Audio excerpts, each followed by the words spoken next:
안녕하세요. 인간관계에 대해 철학하기 8번째 시간입니다. 네, 뭐, 제가 재생 목록에 1부터 쭉 올려놨기 때문에 나중에 시간 나실 때 재생 목록에서 1부터 연속으로 들어보시는 것도 좋을 것 같습니다. 제가 순서에 넣은, 순서를 그렇게 만든 이유가 있는 것이기는 하거든요. 예, 감사합니다. 자, 성급한 일반화의 오류, 이 얘기는 많이 들어보셨을 텐데요. 우리가 왜 싸울 때, 당신 맨날 그러잖아, 이러고, 상대방은 또 내가 언제 맨날 그랬어, 이러고 싸우게 되잖아요. 왜 그럴까요? 네, 내가 원하지 않는 행동은 어쩌다 한두 번을 해도 그 한두 번이 되게 커 보이죠. 예, 서너 번처럼 보여요. 예. 그래서 성급한 일반화의 오류를 하게 됩니다.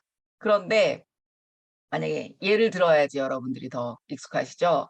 그, 우리 남편이 술을 마시는 걸 제가 별로 그렇게 좋아하지 않잖아요? 그러면 일주일에 한 두 번 먹는 것도 서너 번으로 느껴지는 거예요. 그런데 우리 남편은 술을 맨날 마시고 싶은 거죠. 그러니까 자기는 뭐가 눈에 더 들어와요? 오늘도 술 먹고 싶은데 참았다. 어제도 술 먹고 싶은데 참았다. 이게 자기가 참은 게 더 의식이 됩니다. 참은 게 더 의식이 되니까 자기는 술 일주일에 한 번밖에 안 먹는다. 이렇게 주장할 수 있게 되는 거죠. 그래서 서로 팩트를 보기보다는 예, 자기에게 보기 쉬운 것을 보게 된다는 거, 주목하기 쉬운 것에 주목하게 된다는 거. 그런데 나한테 그렇게 넘겨짚어서 해석당한 그 사람은 기분이 나쁠 수밖에 없고, 그래서 갈등이 일어나기가 쉬워진다라는 거죠. 예. 그래서 맨날 그러더라. 그러니까 어쩌다 한두 번 한 것도 많이 숫자를 확장해서 보게 되는 거. 그래서 성급한 일반화의 오류라고 합니다. 네. 그래서 우리가 타인의 변화에 대해서는 편파적인 인식을 할 수밖에 없게 되는 거예요. 그러니까 만약에 같이 자취를 하는, 같이 생활을 하는 두 사람이 있다고 쳐봐요. 한 사람은 설거지가 개수대에 들어가 있는 거를 좀 못 보는 스타일이고, 한 사람은, 아, 뭐 밥 먹고 어떻게 바로 해. 뭐 나중에 시간 날 때 하지. 그럼 그 설거지 결국 누가 해요? 네. 개수대에 설거지거리가 들어있는 걸 못 보는 사람이 하죠. 그리고 뭐, 아, 이따가 하면 되지 뭐 이랬던 사람은 자기가 하려고 보면 어느새 돼 있고, 하려고 보면 어느새 돼 있고, 이러니까 편하고 좋잖아요. 그러니까 편하고 좋으면 사람이 거기에 익숙해지죠. 안주하게 되죠.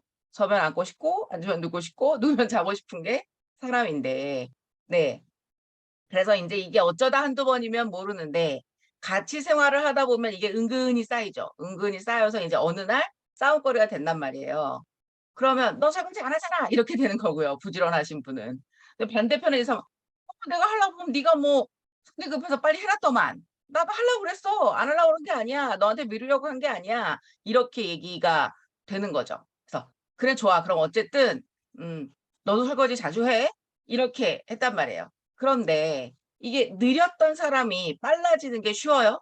이게 사람이 자신의 경향성 이기가 어렵거든요. 개수대에 설거지거리가 있는 걸 못 보던 사람이 상대방이 하기를 기다리면서 그 설거지를 째려보고 있는 것도 힘들고요. 네. 그리고는 설거지를 미루던 사람이 상대방의 눈치가 보여서 밥 먹고 바로 그렇게 설거지하는 게 어려울 수 있단 말이에요. 예. 화장실 갔다 와서 하지. 이러다가 또 잊어버리고 전화 받다가 잊어버리고 막 이런 식으로 된단 말이에요.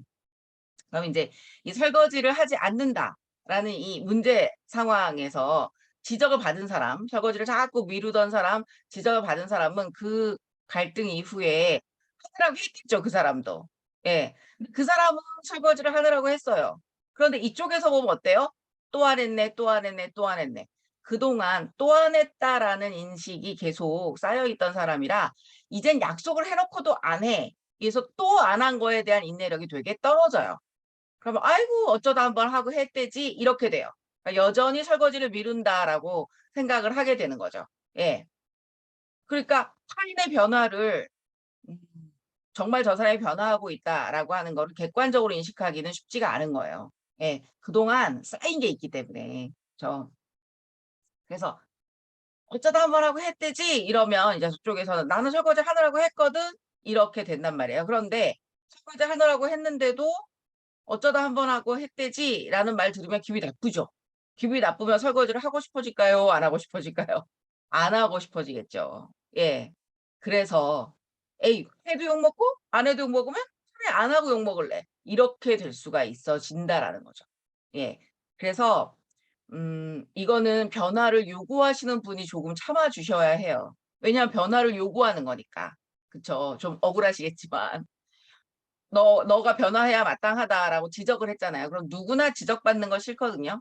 예, 내가 변화해야 마땅하다고 지적을 받으면 만약에 그러면 이게 기분이 나쁘잖아요. 그럼 상담에 맞춰서 그거를 해내야 되잖아요. 쉽지 않거든요. 그러니까 누가 조금 더 참아줘야 하느냐? 변화를 요구하는 사람이 참을 수밖에 없는 거예요. 그래서 정말 어쩌다 한번 하고 했대지라는 말이 이렇게 올라와도 냉정하게 생각을 해보면 그래 안 하던 거 하려니까 얼마나 힘들겠어. 그러니까 아이고 미루던 설거지 한번 하려면 힘들었을 텐데 애썼네. 그렇게 인정을 해주셔야죠. 내가 변화한 것을 요구한 것에 대해서 네가 응답하려 노력했다라고 하는 거를 이제 인정을 해주는 거죠.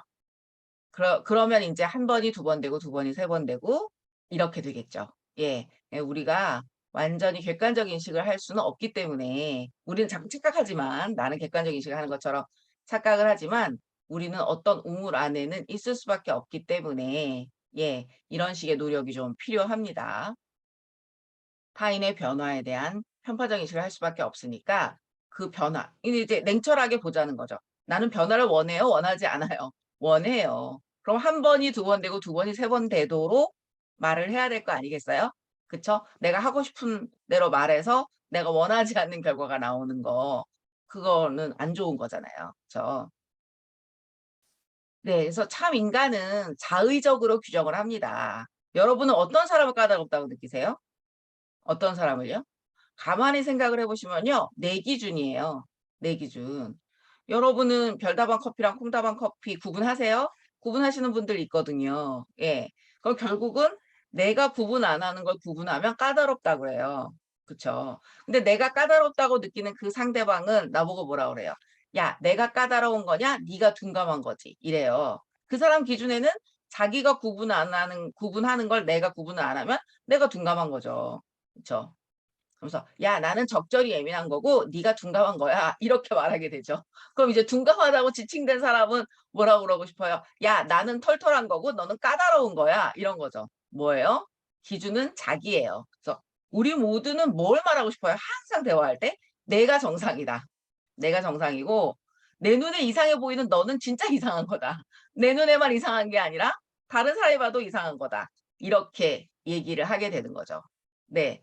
그 철학에는 제3자 퇴행 규정이라는 말이 있는데요. 만약에 A랑 B 부부가 싸움을 했다고 쳐봐요. 그러면 길을 막고 물어봐. 누가 당신처럼 말하나? 이러잖아요. 예. 그거는 뭐예요? 자신 있다는 거죠. 너의 인식은 길을 막고 누구에게 물어봐도 이상한 인식이다. 잘못된 인식이다라고 할 편파적 인식이고 나는 길을 막힌 누구라도 호응할, 동의할 보편적인 인식이다. 나의 인식은 보편적인 인식이다. 이렇게 주장을 하고 싶은 거잖아요. 예. 그래서 만약에 이 A, B 두 부부가 정말 길을 막고 물어봤다고 쳐보자고요. 그때 C가 왔어요. C가 아이고 남편분 말씀이 맞는 것 같은데요. 이러면 어, 길 막고 물어보자고 했던 사람이 길 막힘 당한 그대의 말이 진실이요. 이러겠어요? 아이고 우리 남편만 이상한 줄 알았지. 여기 이상한 사람이 또 있네. 이렇게 되는 거죠. D라는 사람이 있어요. D가 와서 저저 얘기하는 걸 듣다가 이건 안 해본 말씀이 맞는 것 같은데요. 그러면 또 남자분이 뭐라고 그러세요? 아니 지금 여자라고 여자 편 드시는 거예요? 이러면서 우리 아내만 이상한 줄 알았더니 여기 이상한 사람이 또 있네? 이렇게 된다는 거예요. 누가 오든 내가 원하는 말을 해주지 않으면 그 사람은 제3자가 아닌 거예요. 보편적인 사람이 아닌 거예요. 보편을 대변하는 제3자가 아닌 거예요. 예. 하나의 이상한 사람이 될 뿐이죠. 그래서 제3자는 영원히 오지 않는다는 거예요. 예. 왜 이렇게 우리가 사는 게 힘들고 이게 시끄러운지, 그쵸? 제3자는 계속 오지 않아요. 그러니까 합의가 잘 안 되는 거예요. 합의가. 네. 그래서 내가 정상이라는 그런 전제 때문에 타인과의 소통이 어렵습니다. 자, 너는 편파, 나는 보편, 이게 이제 인간의 주제가입니다. 자, 그래서 참 우리는 어떤 생각을 하냐 하면요. 내가 독단적이라고 생각하면 마음이 너무 힘들잖아요. 예. 그리고 자기는 독단적인 사람이라고 생각 안 해요. 누구나. 네. 그래서 저도 이제 늘 이거를 의식을 하게 되는데, 그러니까 독단적인 사람일수록 자기가 독단적이라는 생각 안 해요. 내가 독단적이면 어쩌지? 라는 의심을 할수록 독단적이지 않게 될 수 있는 거죠. 그쵸? 그래서 나는 독단적인 사람이 아니다 라고 생각하는 사람하고 내가 독단적인 사람은 아닌지 늘 살피게 된다라는 사람하고 누구를 옆에 두고 싶으세요? 예? 독단적인 사람이 아니라고 하는 사람을 옆에 두고 싶으세요? 내가 독단적인 사람은 아닌지 늘 살피게 된다라는 사람을 옆에 두고 싶으세요? 당연히 후자죠. 후자가 자기 반성을 할 수 있는 사람이니까요. 예.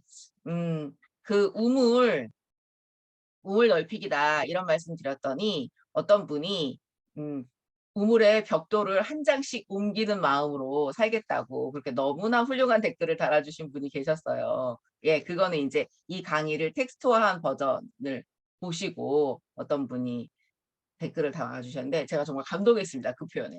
그래요. 한 장씩 옮기는 거예요. 우물을 한 장씩. 그쵸. 예, 우물 벽돌을 한 장씩 옮기는 건데 예, 우물이 좁은 사람은 자기가 세상의 전부를 본다고 생각하고 자기가 독단적이지 않다고 생각하죠. 근데 자기가 독단적이지 않다고 생각한다는 건 자기 생각의 오류를 검토해 볼 경험이 없었다는 거예요. 그쵸? 자기 생각의 오류를 검토해 볼 경험이 없었다는 거죠. 우물이 넓어진 경험이 없다는 거예요. 역설적으로 그만큼 우물이 좁다는 거죠. 자신의 독단을 못 보는 만큼 우물이 좁은 거죠.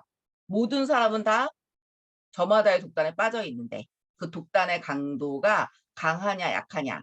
우물이 넓으면 약한 거고 우물이 좁으면 강한 거고 이렇게 될 텐데. 그쵸? 그래서 참 역설인 것이 정말 독단적인 사람은 자신이 결코 독단적인 사람이 아니며 심지어 자신은 독단적인 사람을 혐오한다고 생각을 합니다. 그래서 어떤 역설이 성립이 돼요? 독단적인 사람을 혐오하는 만큼 독단적이라. 사실은. 그래서 독단에 대해서 어떤 태도를 취하게 되세요? "어우 난 저렇게 독단적인 사람 싫어." 이 마음이 강할수록 사실은 나도 좀 독단적인 거라는 거죠. 죄송해요. 너무 팩트 폭격을 날려서. 네. 네. 다른 사람의 독단을 봤을 때 '아이고 저 사람 저렇게 강한 생각이어서 저거 어떡하지?' 이러고 좀 걱정이 되는 게 좀 바람직한 모습인 것 같아요. "어우 난 저런 독단적인 사람 싫어."라고 말을 한다는 건 그만큼 내 독단을 못 본다는 거니까. 예. '저 사람 저렇게 독단이 강해서 저 사람 너무 힘들 텐데. 주변 사람하고도 너무 충돌할 텐데. 아이고 저 사람 어떡하지?' 이렇게 걱정이 되는 모습이 싫다라고 이렇게 하는 것보다는 걱정이 되는 모습이 조금 더 나은 모습이 아닌가 그렇게 생각을 해 보게 됩니다. 독단과 관련한 역설이었습니다. 예. 도움이 되셨는지 모르겠네요. 네. 좋은 생각은 인생을 바꿉니다. 좋은 생각으로 풀 수 있는 문제는 풀고 살기로 해요. 감사합니다.